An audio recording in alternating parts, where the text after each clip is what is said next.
Well, no, obviously you have to go to a hospital setting and basically have an infusion through your veins for 60 hours or 2.5 days, but why didn't you look into it or recommend that she do that?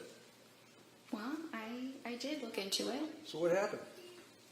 She ended up actually going to a partial hospitalization program at the hospital that does it. I don't believe the program was completed, but she went, and I advised her to discuss it with them because they have access to that medicine. I don't have access to it. Of course not. Is this Women and Infants Hospital in Rhode Island that you're talking about?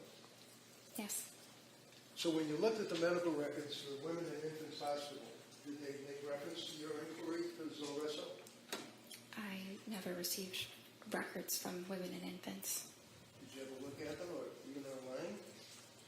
Online? Yeah, like online, like you do when you talk to patients.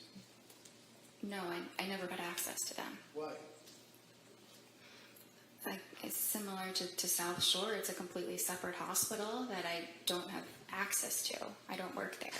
Well, of course you don't work there, but you're a doctor and you're treating a patient who's got medical records that you could access through a HIPAA release, right? Why didn't you do that?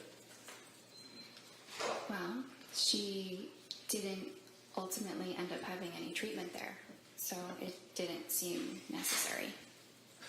She didn't end up having any treatment there, so it didn't seem necessary. You can't just walk into that place and say, hey, I'd like some Zulresso, can you? I don't exactly know how it works.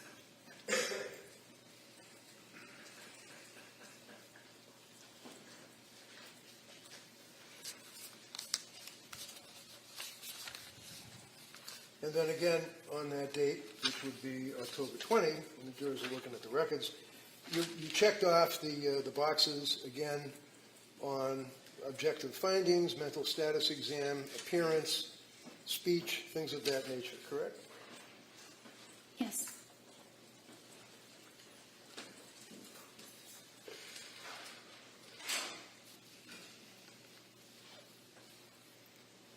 Excuse me for 1 minute, Judge. Jurors.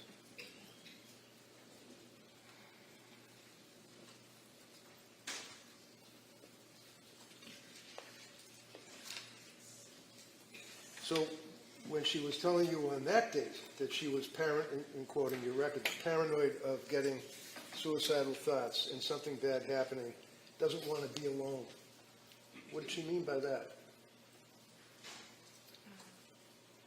Well, those were a lot of her words. Right. Isn't that a concern? Your patient is telling you she doesn't want to be alone. Why didn't she want to be alone? Because she was very anxious and had the feeling like something bad might happen. Okay. Did her mother ultimately and dad come to stay with them? Yes. How long did they stay with them? I don't know. Did you when you talked to the mother and the father, did you say to them, what is she doing? How does she appear? Is she in bed all day? What did they tell you? They never called my office, so I never spoke with them. They never called your office? They never called me or sent a message, so I did not have communication with them. So that's their fault that they didn't call you, the doctor, I guess, right? It's a state. Next question. So, do you think maybe it would be reasonable if you're the doctor and you're investigating your patient's symptomology that you might, when you know that the parents are staying with her, that you would make a phone call yourself? It's not typical when you have an adult who is able to advocate for themselves to speak with their parents. So while she is telling you about her symptomology and tearfulness and crying and unable to get up and anxiety and the medications and the mental illness that she had, you felt that she could advocate for herself? Yes. Okay, on the television, on the computer. Yes. The next time you saw her was on October 26th, is that correct? And you can pull up your record. Yes. Now, and if you look again at the interval history where you put down what's going on in the patient's life at that time, This is when she indicated that she's back to where she felt that she was before Zoloft, which was not great, and that you guys were considering a new medication. Is that right? Yes. And then you started her on Ativan, as we talked about, right? Yes. And then you started her on the buspirone, right? Well, she had already been started on the Ativan, and then we added the buspirone. So my question was, you started her on buspirone, right? Yes. Okay. And also you added hydroxyline as needed, right? Yes. And you continued the Ativan, correct? Yes. Did you discuss side effects with her at that point? Yes. Did you also discuss starting Remeron or pregabalin? Yes. What did you tell her about Remeron and pregabalin? I don't think I went into any detail about those medicines, just that those might be things to consider in the future. And then you saw her on October 31st, right?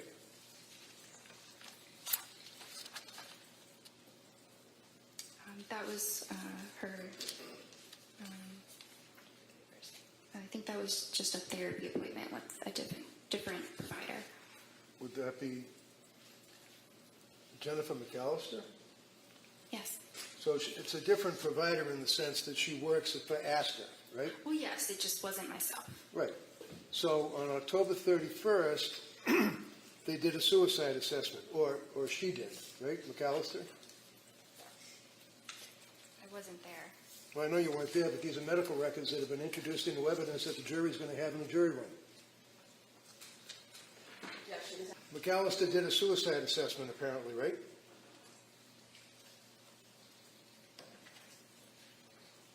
I'm sure she assessed No, for no, no. suicide. Look at the record, please, Where do you see it? Sorry. where it says suicide assessment. There's only 4 pages for October 31st. Yeah. Well, actually, there would be 8 because it's 2 sides. So that is the assessment that you go through. If somebody reports any thoughts of suicide, then you ask those questions, which go into a lot more detail about them. So here you have a patient who's already reported to you as a psychiatrist that she's got suicidal ideation, worried about suicide, worried about killing herself days before October 31st, and a suicide assessment was done by McAllister, right? I wasn't there. You would have to ask her. Well, maybe I will, if she Okay. comes in. Okay. Why don't you tell me what the record shows? Did they do a suicide assessment? Did she check off the little boxes? I'm looking for that section.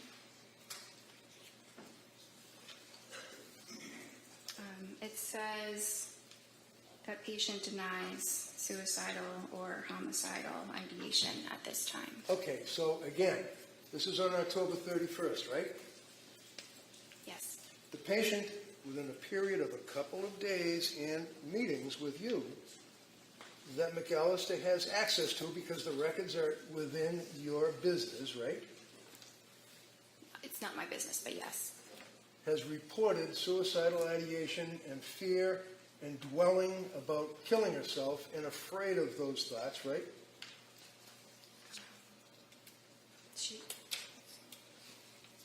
I just want to be absolutely clear.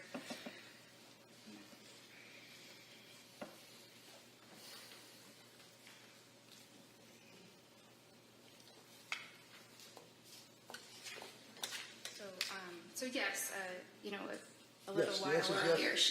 she had voiced those concerns. Right.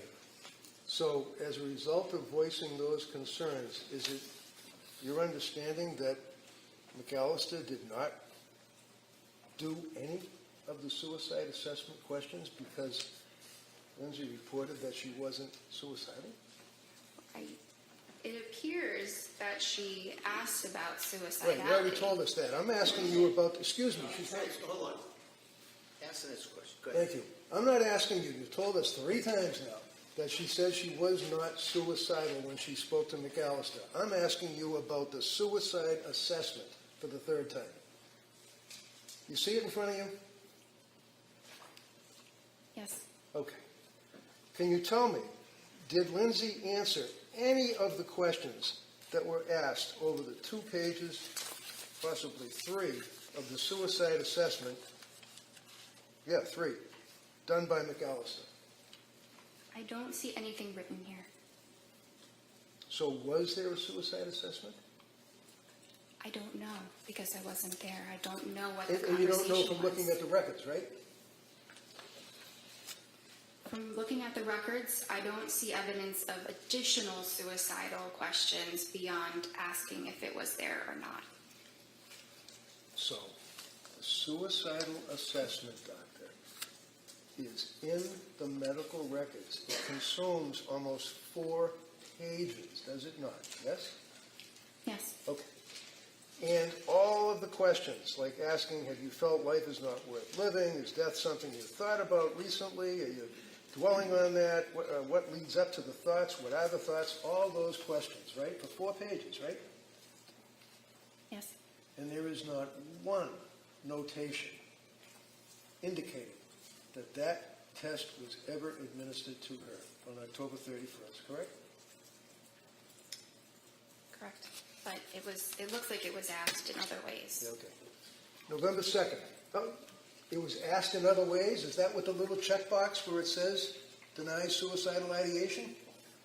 Can I read something that she You wrote? have in the note? indicated repeatedly that she denied suicidal ideation, right? Yes. Okay. The suicidal assessment was not administered, according to the record that's in front of you, by McAllister, yes? The additional suicidal assessment, yes. November 2nd. Oh, by the way, as a psychiatrist, not a psychologist, you have the ability to prescribe medication, obviously, right? Yes. And that's what we talked about, the DEA number and all of that, correct, which you had for about a month, other than when you were a resident, right? Yes. So you're prescribing these SSRIs and antipsychotics and antitropics or whatever they are, and it's important as to the metabolism of your patient with those drugs, isn't it? Yes. Okay, keep your voice up. What does metabolism mean? The body breaking down the medication. So how is it that you can determine how the body of your patient is breaking down the medication that is in their brain and they're complaining about all of these symptoms? How, as a doctor, do you determine how the body's breaking it down? We don't typically have any specific testing that we do to understand that. How about a blood test? It's not done for that. It's not done for that, meaning a blood test is not done to determine the metabolism of your patient, of your medications? Are you referring to genetic testing? No, I'm asking about the metabolism. I'm not talking about genetics. I'm talking about the metabolism of the SSRIs in her body. Okay. You can tell that metabolism rate through blood testing, right? Not in the way that you're describing. Okay, what way would it be? There is genetic testing that can give information about metabolism. Like what? It can talk about different enzymes that a person might have to suggest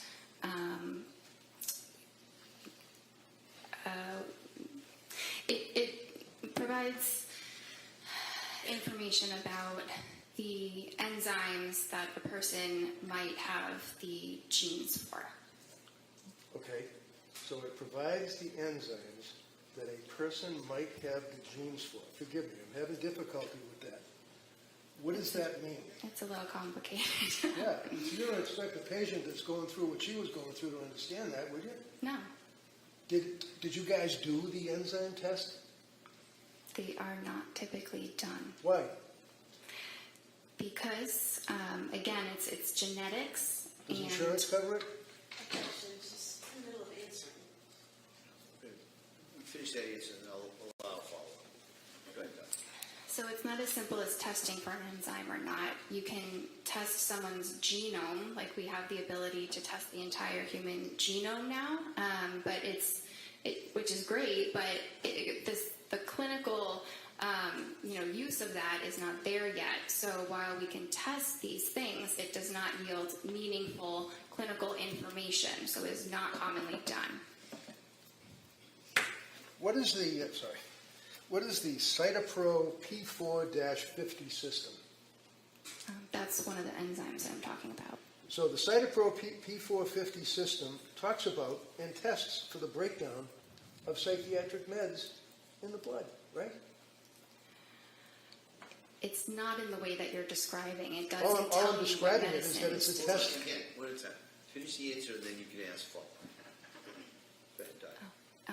It just, yes, this is a test that is done, but it doesn't tell you what medications a patient will do better on. It's not useful in that way. So what's it useful for? I mean, I don't find it terribly useful. How long has the Cytopro P450 system been in use in your field? I'm sorry? How long has the Cytopro P450 system been in use in your field, psychiatry? Well, it's an enzyme in the body. Well, I know what it is. I'm asking you about the system, the testing. How long have they been using that? The genetic testing, Yeah, maybe a whatever few it is. years. It's very new, Very new. Does insurance cover it? sometimes. Sometimes. So it is nevertheless a legitimate test to determine the breakdown of psychiatric meds in a patient's blood, correct? It exists, yes. It exists. Well, it exists, but you didn't use it, right? It would not have made a difference In what? In your opinion? in her treatment. Because you go by the checks in the checkbox and what she self-reports, right? No, not just the checks in the checkbox. Oh. In any event, tell me about the thyroid. The Tell me thyroid, about the thyroid. it's an organ in the human body that regulates hormones. And what, if any, import and impact do thyroid levels have in your evaluation of a woman who is in the throes of postpartum depression? They don't. What is the purpose of a test to determine the thyroid levels? Well, you can test something like the TSH. Well, I don't know what a TSH is. I'm sorry. What is a TSH?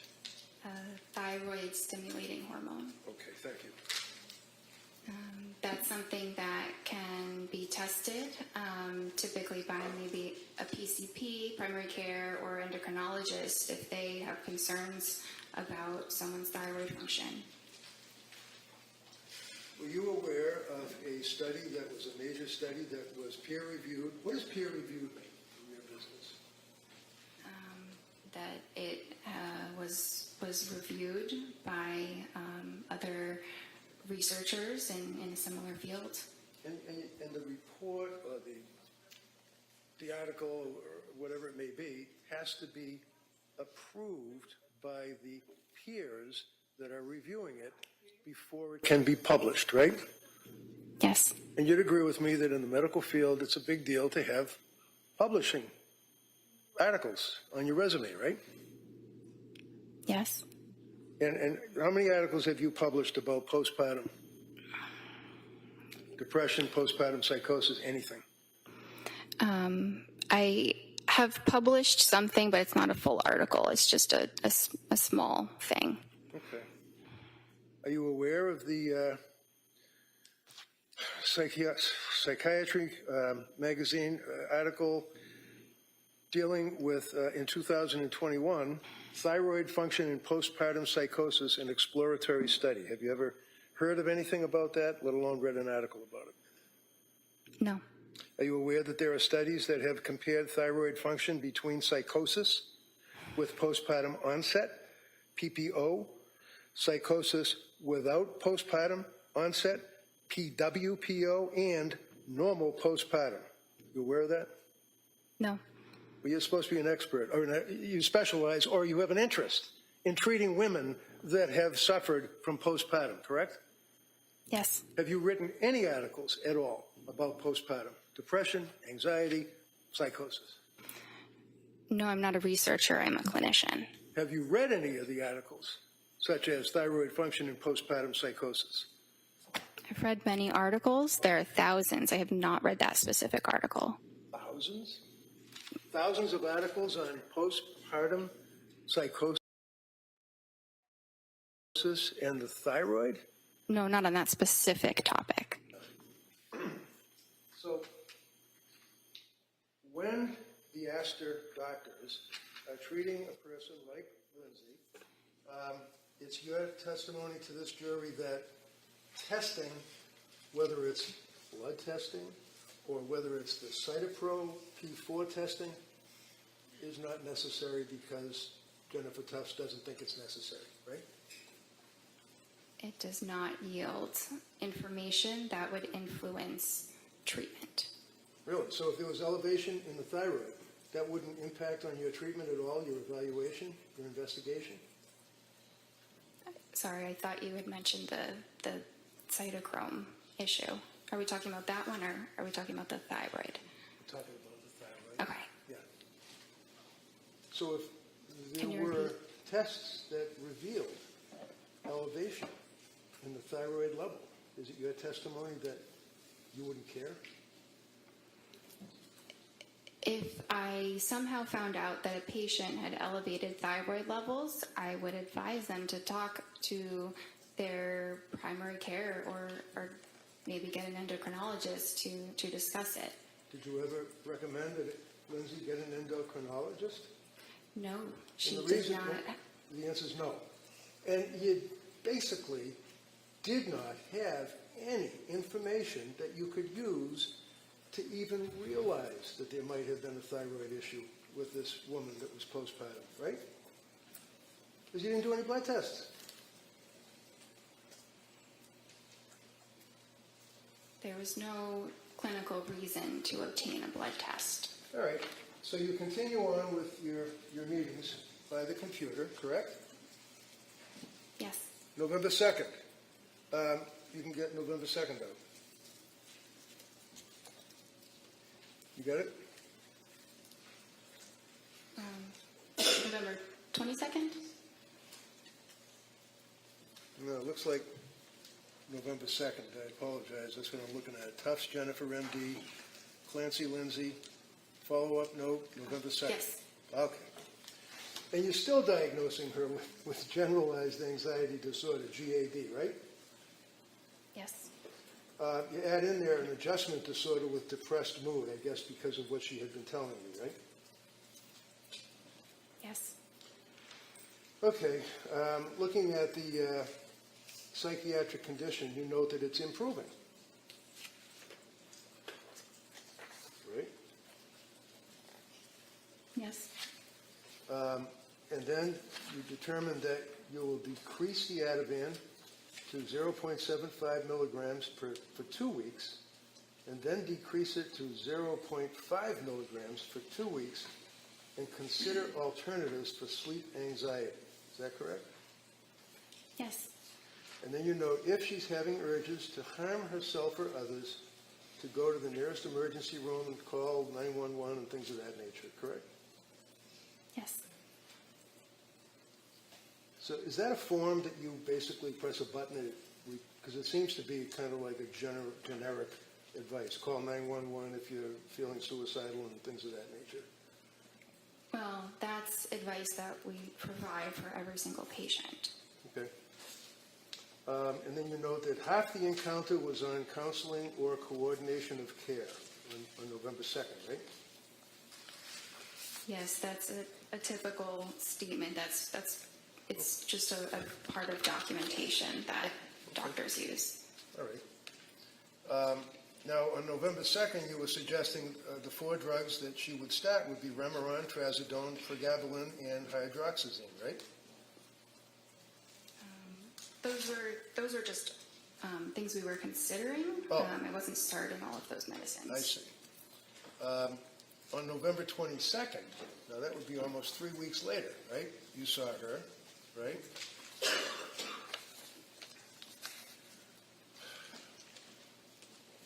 And did you ask her about whether or not she was still having suicidal thoughts or worrying about suicidal thoughts, for example? Did you ask her that? Yes, And how do you know that? Because the box is checked? it's written in my note. What does it say? Patient denies SI. Okay. What did you ask her about that?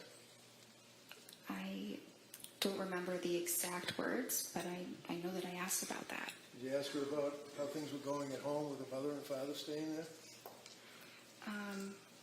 That I don't remember. I didn't document how her parents were doing.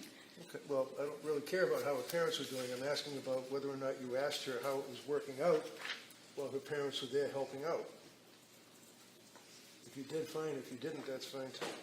Yeah, I don't think that I did. In this Okay. appointment, shoot. Okay, that's all. That's fine. December 1st was the next appointment, correct? And you can look at the interval history. Yes. Now, on that December 1st appointment, this is after she had transferred to South Shore. Yes. She disclosed to you that she had been seeing South Shore, right? Yes. We already talked about the fact that you never got the records from South Shore, so you don't know, other than what Lindsay reported to you, what medications she was on, right? Right. I knew what she was telling me. Right, and she told you that she was doing the Ativan taper, right? Well, she said she had tried doing that, but that then she was having more sleep. Having difficulty sleeping is what she indicated to you, right? Yes. And she tried other meds that you had suggested, but stated that she was having difficulty with those meds, including trazodone, right? Well, the trazodone she didn't have a problem with. It just didn't seem like it was particularly helpful. Okay. Did you prescribe the trazodone or somebody else? This was somebody else. So, do you know what the milligrams were that she was on? It says she tried between 50 and 150 milligrams. All right. Now, did she at some point try Remeron? She said that she did. Did you suggest in your discussions that she try Remeron? No, I did not. Did she indicate to you that she had rebound anxiety and intrusive thoughts, that she was going to die? Do you recall that? Well, she said worse depression and intrusive thoughts. Okay. Did she tell you what the intrusive thoughts were? It was the feeling like I'm going to die. Did she then have a script for Prozac, 10 milligrams? That's what she said. And she said that she couldn't sleep and had worse sleep, so that had to be stopped, right? Yes. Then she was on Klonopin, right? Yes. And what is Klonopin? It's a benzodiazepine. And on December 1st is when she told you, again, that she was close to having suicidal ideation, feeling hopeless. Do you recall that? Yes. Now, on the interval history, on that date, you indicated that she can't sleep, she's panicking, she had worse depression, intrusive thoughts, she was numb, nothing mattered, I feel like I'm going to die, denies suicidal ideation, but, quote, yesterday, close to it, feeling hopeless. Did you give her therapy and validations after she told you that? I believe that I did. What did you do? You got a woman that's telling you that she's hopeless. She doesn't care if she dies. She can't sleep. What did you do to validate on your therapy? Well, I told her that this was something that we could address, that there was hope, that there were treatments, and there are, different types of treatment programs that are more supportive, like partial hospitalization programs. So she knew that she still had options and a reason to hope.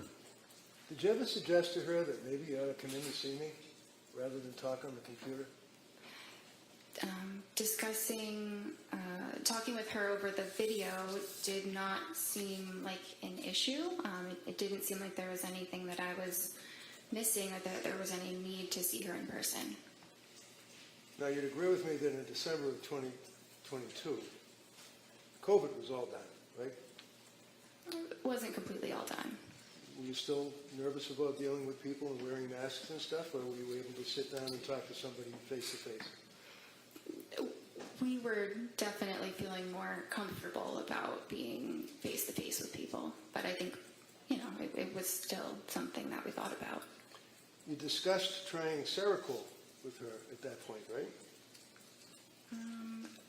I didn't really discuss it. She had told me that was something that she had discussed with her other provider.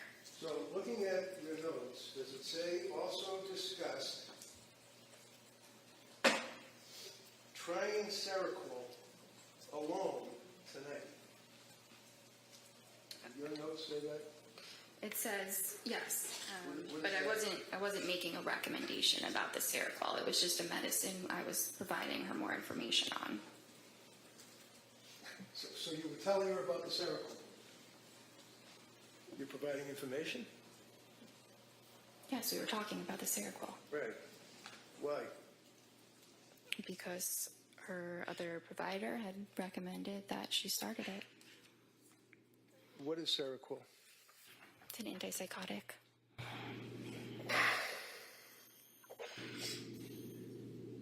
You also discussed with her the possibility of undiagnosed bipolar disorder, did you not? It was discussed. And undiagnosed bipolar disorder was, in your opinion, as a result of not a reaction, but extreme reaction to the SSRIs, right? Not as a result of the SSRIs, but that Does your note say, and I quote, also discussed possibility of undiagnosed bipolar disorder given extreme reaction to SSRIs and insomnia, period. Does it say that? Yes. Those are your notes, right? Yes, the way you were saying it made it sound a little bit different before, but that's exactly what I wrote. I read it directly from your note, right? How did That I make time- it sound different? I don't know. It sounded different the first time you said it than the second. So did she have bipolar? No. Did you make that decision that night, that day? I assessed that with her pretty much every time that I saw her, and she never had mania. What about mood stabilizer like Lamictal? Did you discuss that with her? Yes. What is Lamictal?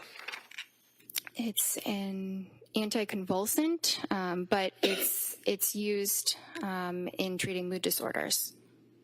So what was the end result of your meeting with her on December 1st? What did you guys do? Did you give her any recommendations, advice, anything? Yeah, well, so at this time, I was not prescribing her medications, but I was still concerned, not concerned enough that she was at imminent risk of hurting herself or anybody else, given what she said. But we had a plan for her to pursue a partial hospitalization program. Where was that? Well, the one that I had recommended was HRI. What is that, HRI? It's a hospital in Brookline. And did she ultimately go to another hospital? She ultimately went to the Women and Infants Hospital for one day. And those are the records that you didn't get, right? Correct. Okay. And you decided that she did not have bipolar disorder because, in your opinion, she did not meet, and I quote, the criteria, right? And that would be the criteria in the DSM, right? Yes. And the DSM, of course, is the Diagnostic Statistical Manual, Roman numeral 5R, meaning text revision, right? Yes. Is that what you were using back then? Would be this thing here, DSM-5, TR? This is the DSM, right? It's like a cookbook, right? It's more of a guideline that we use to, to help us in our treatment, but it's not the psychiatry Bible that people sometimes think that it is. Right. Hypomanic bipolar disorder. How many days does that require under the DSM? A hypomanic episode lasts for at least 4 days. And is that per the DSM? Yes. Remember on Friday you said that the most important criteria is 7 days with continued high energy levels? Yes. So is it 7 days or is it 4 days? And who says? Well, mania is 7 days. Hypomania is 4. Discussed again, Monday does occur on December 1st, and that would be the Lamont issue, right? Yes. And do you know in your records that she indicated that she was really struggling? And it was as a result of that you recommended that hospital program, correct? Yes. You agree that she had, in your opinion, a severe mental disturbance at that point that was manifesting itself? She had a maybe moderate heading towards severe. Moderate, heading towards severe mental issue, okay. You'd agree with me that she had increased anxiety, right? Yes. She had very, very increased depression, right? Well, she did. She said. Okay, so as you since answer the this, runoff- can you just answer yes or no? I'm sorry, I was just trying to check the record. Okay, you can check the record all you want, but if I ask you a question respectfully, can you just not go on and ramble? Answer yes or no, that's all. It's sometimes impossible to do that. All There's- right, so Here, if you can't answer yes or no, just say you can't answer yes or no. If you can answer yes or no, answer yes or no. That's how we do it, all right? Okay. thank you. Now, mental issues like anxiety that was diagnosed, the depression that was diagnosed, and the fact that she indicated yet again that she was close to suicidal ideation, quote, worried about suicidal thoughts, but you indicated that she wasn't suffering from suicidal ideation on that date. Is that fair? She denied it. But she told you that she was worried about suicidal ideation and having suicidal thoughts, right? Well, this was the time she said she was worried that she was close to having suicidal thoughts. So did you ask her, what does that mean? Does that mean that she's standing at the edge of the stairs and she's thinking about falling down the stairs, or what? What does that mean, I'm close to suicidal ideation? So I asked about that, and that's when she said she described it further as using the word hopeless.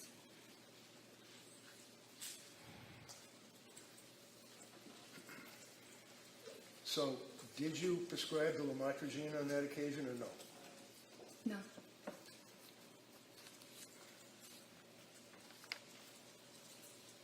On December 16th, that's the next appointment she had, right? Yes. That'd be 2 weeks later, right? Yes. She was still not well, correct? She told you she was having a really rough time. She was sleeping, but she was still feeling very poorly. In your notes, does it say that she was having a really rough time? Yes. So when I asked you, if your notes reflected that she said she was having a really rough time, why do you feel compelled to say she was sleeping? Objection. Overruled. It's an important detail. Yeah, I guess. How about the rough time? What did that mean? What were the symptoms of having a really rough time for this kid? Do you want me to? Yeah, I'd like you to answer that.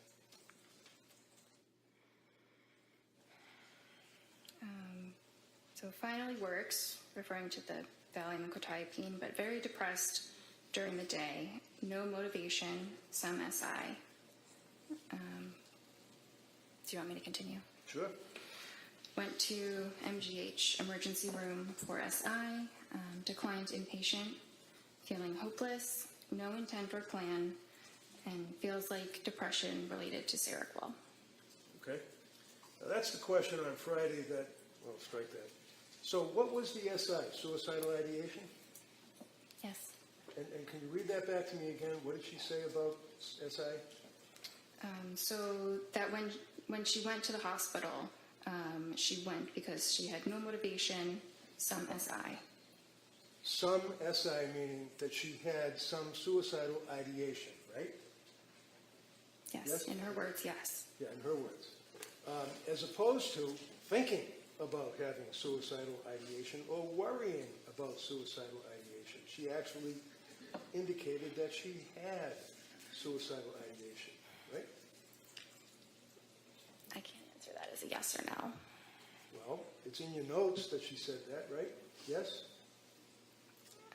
What is in my note? Do you understand my question? I'm a little bit confused right now. Can you repeat what your question is? Sure, of course. We've spent some time talking about thinking about suicidal ideation, worrying about suicidal ideation. Now, saying she had suicidal ideation, right? She said it, yes. Yeah. Well, this is the only source of information that you're getting, apparently, is what she's telling you, right? Yes. So what suicidal ideation did she have? Was she thinking of cutting her throat? Was she thinking of throwing herself off a building, running out in front of a car? What? No. What was she thinking of? So I asked her those important follow-up questions, and Like that's so what do you mean when you say I'm feeling suicidal? Okay. And that's when she said it means I'm feeling hopeless. And then I asked do you have intention of hurting yourself? Do you have a plan for hurting yourself? And she denied those. And that's where you left it? I mean, I'm sure more was said, but that's the most important part of that clinical encounter. And did you give a therapy by the computer on that date, too? Yes. What did you do for therapy about her suicidal ideation and saying she wanted to kill herself? Well, we explored what that meant, and what to do if you're feeling that way. To do what? Call 911? To go to the emergency room. Did you discuss prescribing Seroquel to her, or was she getting Seroquel? Did Seroquel enter into your discussion at all? We talked about it. I was not prescribing it for her. What is Seroquel? That's an antipsychotic.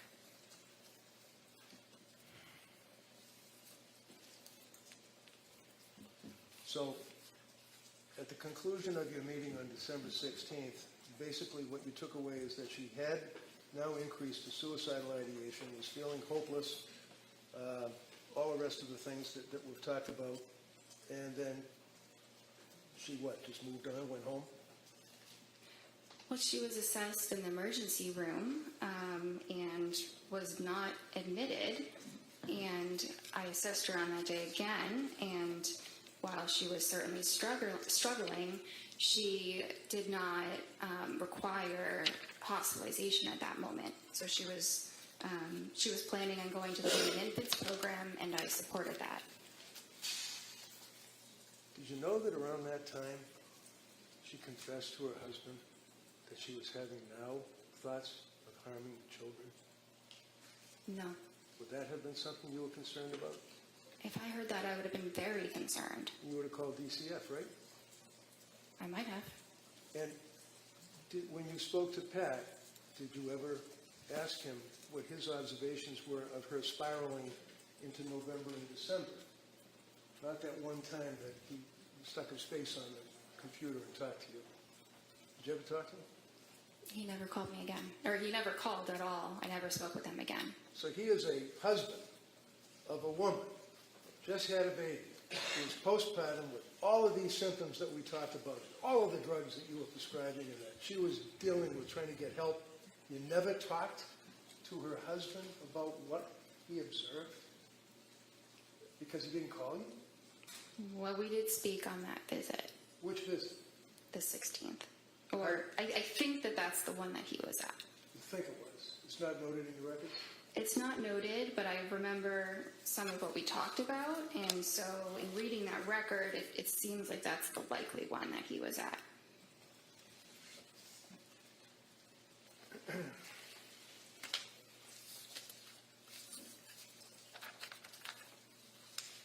December 16th, on your objective findings, you note that her mood was depressed, right? Yes. And what does that mean? Did she just say, I'm depressed, or did she give you symptoms? I mean, you checked the little box. Yeah. Yeah, it means she's saying that she's depressed. Okay, so you're the doctor. You checked the little box. What did your patient tell you about her symptoms that she was depressed on that date? Was she crying? Was she able to get out of bed? Was she worshiping at the porcelain god? What was going on in her life? She said she was having a really tough time. Her affect was flat, right? Yes. And again, depressed. You check it off twice. One under mood and one under affect, right? Yes. And then at the next page it says recent lab work. That wouldn't be blood testing, would it? I mean, does ASTA do blood testing? We don't have a phlebotomist or a lab, no. Well, why does it say recent lab work typed into your form where you check off the little boxes? And that's something that auto-populates. It's a template that, It's a what? many different, it's a template. The whole Template. note is something that psychiatrists or at, probably all across the country use. Results were found, right? There were none in the computer, yes. I didn't type that in, though. It So who typed it in? auto-populated. It was auto-populated. So on the next page where it talks about symptom goals, treatment goals, I'm sorry, symptom reduction and improve functioning. What does that mean? Symptom reduction is to have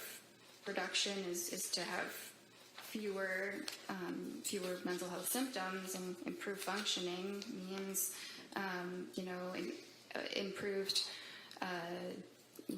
day-to-day life functioning, things that she's doing in her daily life.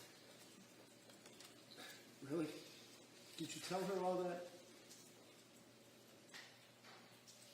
You get a Yes. young woman that's obviously mentally ill, very sick. She's deteriorating, whether you like that word or it's automatically imported. What, on that date, did you do? Never mind all those words you just said. What did you tell her on the television or the computer?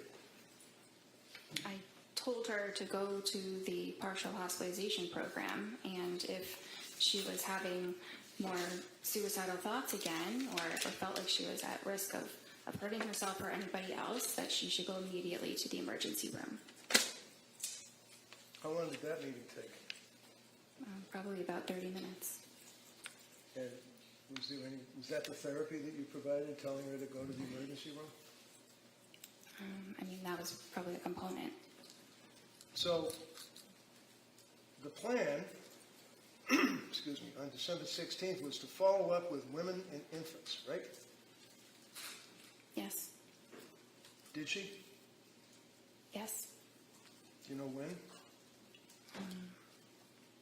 Her provider had prescribed her. Okay, so you can ask somebody to show me the pill bottle. You can ask somebody to show me the CVS receipt. You can ask somebody, you can call to verify, right? I could. Yeah. But anyway, she said that she was on Seroquel 200 milligrams, right, and had stopped with the Valium, right? Yes. And then you go on with that form thing saying if you have urges to harm yourself or others, you got to call 911, crisis hotlines, and everything else, right? That's the next two paragraphs that are in that report, right? Yes. Was her mother and father still staying with her on December 16th, if you know, with Pat and the kids? I'm not sure. Did you ever ask anybody other than her how she was doing? I asked her husband when he was at the appointment. Yeah, that's the other appointment. How about now? We're talking December 16th into the month of December. Did you ever ask anyone how she was doing? Well, I think he was at that visit. You think he was at the visit? How did he tell? What did he say to you about how she was doing? He said she wasn't doing well. She's got an objection, Judge. Objection. Overruled. Go ahead. He said she wasn't doing well. Anything else? Yeah, he felt that it might have been, his opinion was that it was related to when she started the Seroquel. And he basically said you guys are turning her into a zombie, right? Objection. Were those his words? I don't have that written. He may have said that. Does that kind of hit you, though? You might remember that. You might have been, as some people worry about suicide, you might be thinking in your brain that he did say you're turning her into a zombie. Possible. It's very possible. Okay. Excuse me. Next meeting after the December 16th, was it? Is it Yes. December 16th? Is that what we were just on? Yes. Okay. The next meeting was January 6th? Yes. Okay. And how does this happen? Does the patient call? I know you don't set up these appointments. Somebody has to deal with somebody in administration or whatever. But do you, like on December 16th, say to Lindsay, call me or set up an appointment for January 6th, or do they have to do it themselves? So at the end of an appointment, I typically will schedule their next appointment. So did you schedule January 6th? I think that one she scheduled herself. Yeah, that was the day after she got out of McLean, right? Yeah, usually the hospital coordinates the discharge appointment. Well, if I tell you that, in fact, the hospital told her to set up the appointment, and that within an hour, she set up the appointment. Is that in your notes? It's not in my notes, no. Do you remember that? That was a pretty big deal. She was in McLean, locked wards for 4.5 days, right? Yes? And she's your patient, and she's really gone downhill bad, right? Yeah, she wasn't doing well. And she admitted herself to the locked wards at McLean, right? Yes. And what was the diagnosis at McLean? I believe they diagnosed her with major depression. Did they recommend any medication? They took her off of the Seroquel. They took her Off of it. off. Okay. So did you look at the McLean records? Yes, definitely. And those were imported easily because you're part of the same structure or whatever? No, but after someone is hospitalized, the hospital usually faxes it to their doctor. All right, so if I tell you that the McLean records are really pretty voluminous, that's not what they fax. They fax you like a 2-page discharge summary, right? Yes. You didn't get that by fax, right? No. So what does McLean tell you? Look in your notes.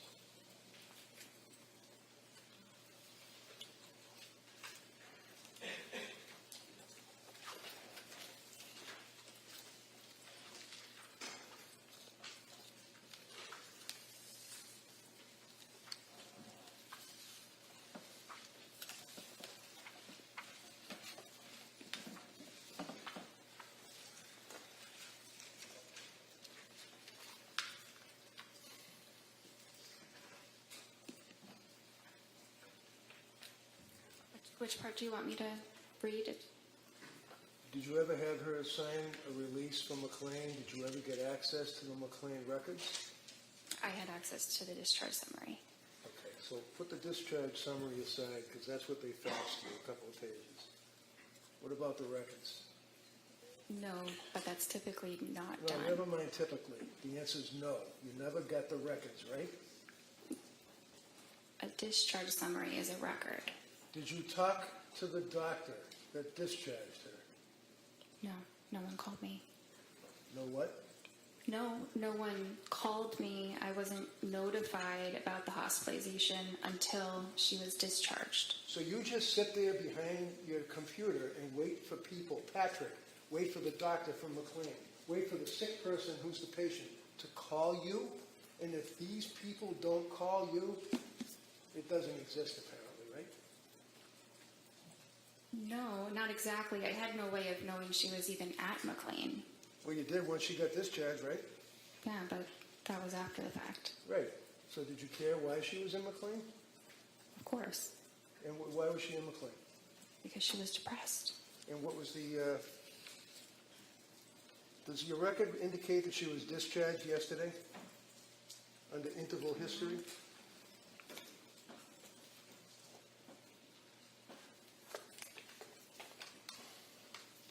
Yes. And discharged from where? Well, I said MGH. Is that Mass General Hospital? Yes. And she was currently on trazodone? Yes. She indicated that the goal was to come off Seroquel, Yes. and she described herself as still being very numb. Yes. She couldn't sleep, right?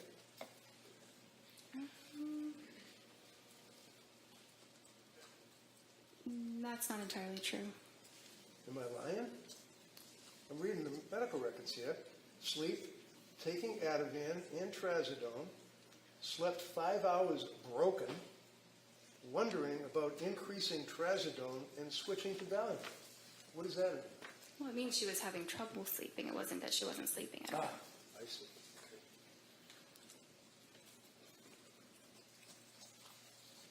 So was the trazodone increased at that point? Yes.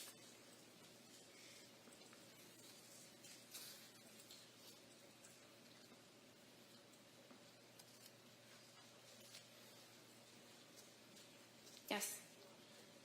How about on January 9th? Did you see her through the computer or whatever then? Yes. And did you prescribe medication to her on that date?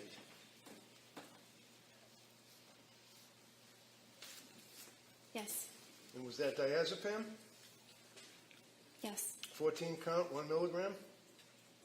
No, I'm sorry. 14 count, 5 milligrams. That sounds right. Okay. Did you also, on January 12th, 3 days after January 9th meeting, prescribe additional medication to her? I'm not sure. I don't have a record from January 12th. Do you recall on January 12th that, in fact, you prescribed trazodone 150 milligrams, 30 count? Yes. 3 days later, or a couple of days later, January 16th, do you recall prescribing amitriptyline? Yes. What is amitriptyline? It's a tricyclic antidepressant. What does a tricyclic antidepressant mean? Well, it's an older antidepressant. It's called a tricyclic because it has 3 rings. If you look at the chemical itself, like a tricycle, but it's an older but efficacious medicine for depression and anxiety as well as insomnia. On January 16th, look at your interval history. She indicated to you that her mood was very low, no motivation, Yes. numb, Yes. able to force herself out of bed, taking care of basics, eating, concentration fine, caring for baby, bonding feels forced. Is that what she told you? Yes. Through the computer, right? Yes.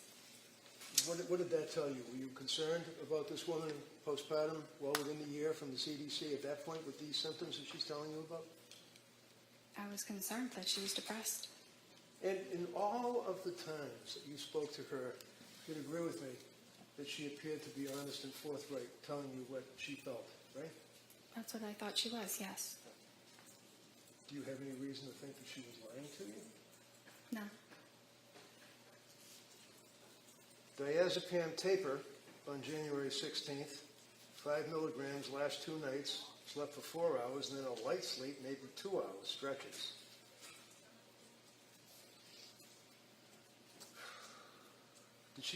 Did she express that she was still having concerns about side effects from medications? Not at that point. So what does ROS mean under interval history that we're looking at? Review of symptoms. Okay. And then it says patient denies SIHI, that'd be suicidal ideation, homicidal ideation, correct?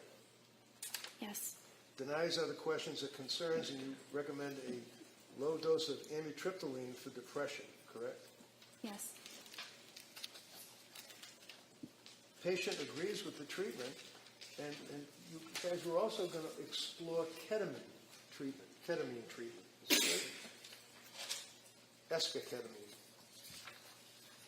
Yes. Now, did you know that she was on her computer looking up medication after medication after medication after medication, treatments, ketamine treatments, and all that? Did you know that? No. Did you ever ask her whether or not she was looking up the symptomology of pharmacology and having interactions between drugs? No.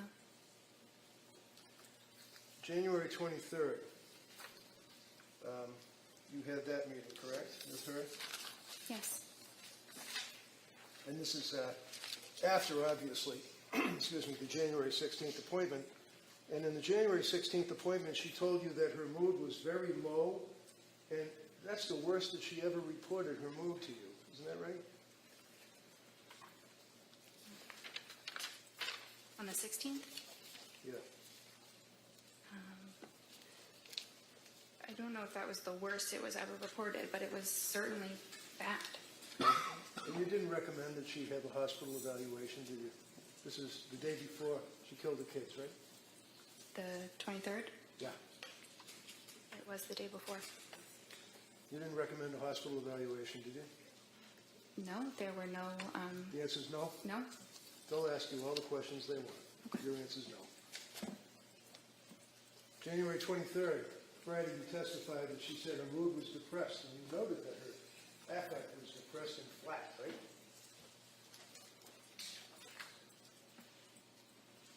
Yes. She also reported that her heart was racing, right? Yes. She had no motivation, is what she told you, right? Yes. She told you that she had been feeling numb and no emotion for 17 days straight, is what she told you, right? I'm not sure about 17 days straight, but that's how she was feeling. You didn't reach out to her mother and father at that point? They didn't call you, I guess, right? No. And Patrick didn't call you at that point, right? No. So she's sitting in front of her computer getting help from her doctor on January 23rd. And what did you do?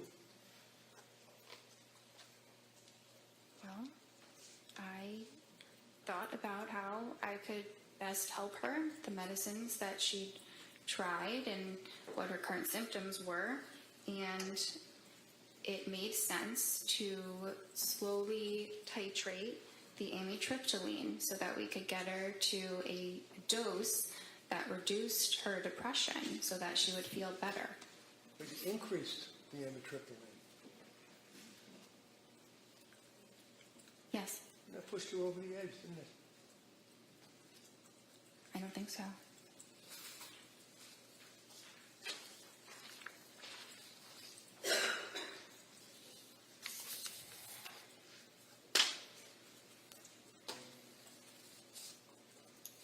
That's all I have.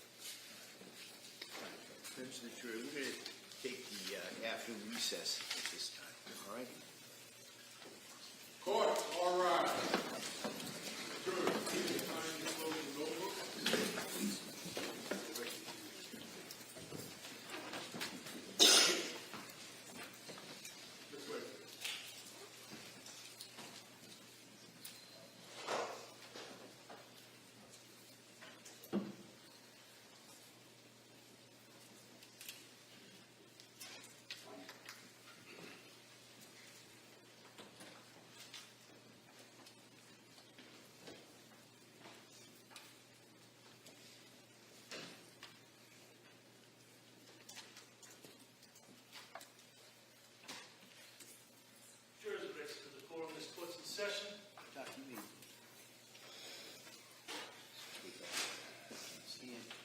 council, anything we need to discuss before the break?